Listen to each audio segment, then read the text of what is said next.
29 दिसंबर को भी नियुक्ति पत्र सौंपे जाएंगे और पुलिस की भी बहाली के बारे में आप लोगों को सूचना हो चुकी है।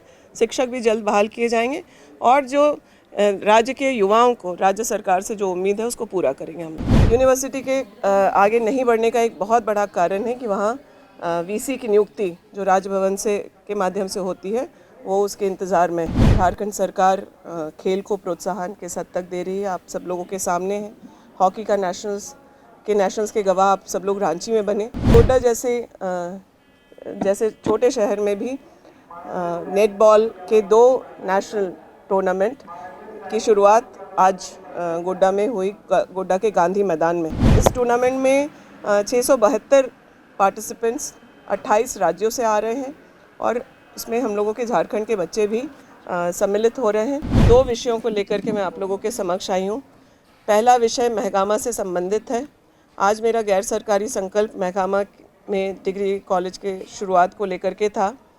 मैं बताना चाहूँगी कि राज्य सरकार ने अपने तरफ से उस भवन को पूर्ण करके यूनिवर्सिटी को 6 महीने पहले ही उसकी चिट्ठी भेज दी थी और हम लोग तब से इंतज़ार कर रहे हैं कि यूनिवर्सिटी उसको जांच के उपरांत अपने पास हस्तांतरण करे और बच्चों की वहाँ पढ़ाई शुरू हो सके।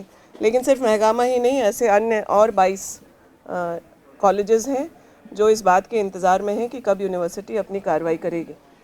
यूनिवर्सिटी के आगे नहीं बढ़ने का एक बहुत बड़ा कारण है कि वहाँ वीसी की नियुक्ति जो राजभवन से के माध्यम से होती है वो उसके इंतज़ार में है। तो ये एक बहुत गंभीर विषय हमारे लिए था। कॉलेज बनकर के साल भर से तैयार है और मैंने इस बात का संज्ञान न सिर्फ अपने सरकार को बल्कि राजभवन को भी इसके बारे में सूचित किया है। लेकिन आज सरकार का जवाब आया है कि उन लोगों ने फिर से यूनिवर्सिटी को लिखने का काम किया है और राजभवन से भी ये फॉलोअप किया जा रहा है। तो मुझे पूरा भरोसा है, मुझे पॉजिटिव जवाब मिला है और महगामा में भी डिग्री कॉलेज में बच्चों की पढ़ाई आने वाले सत्र से शुरू हो पाएगी। ये मेरा पहला मुद्दा था जो हमारे क्षेत्र से जुड़ा हुआ था। दूसरे विषय के बारे में जो मैं बताना चाहती हूँ आप लोग को कि गोड्डा में आज एक बहुत ही ऐतिहासिक शुरुआत हुई है। झारखंड सरकार खेल को प्रोत्साहन किस हद तक दे रही है आप सब लोगों के सामने है। हॉकी का नेशनल्स के गवाह आप सब लोग रांची में बने।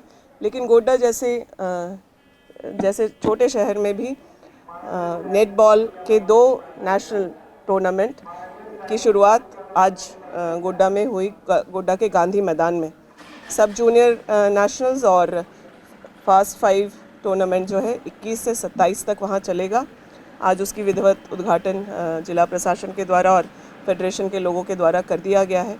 इस टूर्नामेंट में 672 पार्टिसिपेंट्स 28 राज्यों से आ रहे हैं और उसमें हम लोगों के झारखंड के बच्चे भी सम्मिलित हो रहे हैं और 27 को इसका क्लोजिंग सेरेमनी होगा। उसमें माननीय मंत्री श्री हफीजुल अंसारी जी ने अपने आने का कंसेंट दिया है। कार्यक्रम के बीच में अन्य माननीय सभी लोग भी कार्यक्रम में पहुंचेंगे।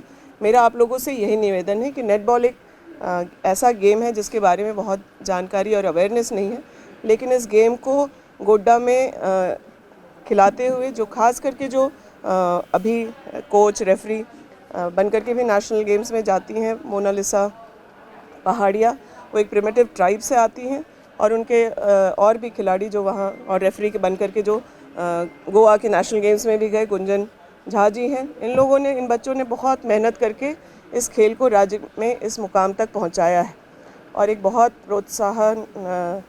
प्रोत्साहित करने वाला रिस्पांस गोड्डा के गांधी मैदान में खिलाड़ियों को मिला है। मुझे पूरा भरोसा है कि आप लोग उसको प्रॉपर कवरेज भी देंगे और आप लोग आकर के उस खेल में हिस्सा बने, इसके लिए मैं आप लोगों को निमंत्रित भी करती हूँ। पंचायत सचिवालय के लोगों को मंत्री जी के साथ कल वार्ता हुई और मुझे और जेएमएम की तरफ से सुदेवी सोनू जी को अधिकृत किया गया था कि हम लोग आज जाकर के उनके आंदोलन को तुड़वाएं और हम लोग यहाँ निकले भी थे। आप में से कुछ प्रेस के साथी उस बात के गवाह हैं। तब तक इस तरह की सूचना हमें मीडिया के माध्यम से मिली। किस परिस्थिति में हुई है मैंने मंत्री जी को अवगत कराया है। ये क्यों इस तरह से हुआ वो मैं मानती हूँ कि दुर्भाग्यपूर्ण है, लेकिन किस परिस्थिति में हुआ इस पर अभी जांच हो रही है, तब मैं कुछ और कह पाऊँगी। देखिए, राज्य में कुछ लोग बिल्कुल इस प्रयास में लगे हुए हैं किसी भी तरह से बच्चों को उनकी नियुक्ति पत्र उनके हाथ में ना आए। कोई भी प्रक्रिया अगर राज्य सरकार पॉजिटिव और अच्छे इंटेंट के साथ कर रही है तो उन्हें कौन सी ताकतें रोकने और उसको सैबोटाइज करने का प्रयास कर रही हैं वो भी इस राज्य में छुपा हुआ नहीं है। बच्चे और युवा हतोत्साहित हैं, उनको नियुक्ति जब तक हम लोग नहीं देते हैं तो उनकी जो शिकायतें हैं वो जायज़ हैं, लेकिन अब लगातार 29 दिसंबर को भी नियुक्ति पत्र सौंपे जाएंगे और पुलिस की भी बहाली के बारे में आप लोगों को सूचना हो चुकी है। शिक्षक भी जल्द बहाल किए जाएंगे और जो राज्य के युवाओं को राज्य सरकार से जो उम्मीद है उसको पूरा करेंगे हम लोग। झारखंड एक ऐसा राज्य है जिसने कड़े से कड़ा कानून इसी सदन से पारित हुआ है कि अगर किसी तरह का पेपर लीक या कोई मिसएप्रोप्रिएशन परीक्षा के प्रक्रिया में अगर होता है तो उन लोगों को कड़ी से कड़ी सज़ा का प्रावधान हम लोगों के ही एक राज्य ने किया है। नहीं तो कई राज्यों में व्यापक और पता नहीं कितनी सारी बातें आप लोग देखते हैं। तो इस तरह से आशंकित हुए बिना बच्चों को अपनी तैयारी करनी चाहिए और आगे जो परीक्षा आने वाले हैं मैं उसके लिए उनको शुभकामना देती हूँ। धन्यवाद। TheFollowUp.in, like, share and subscribe. www.thefollowup.in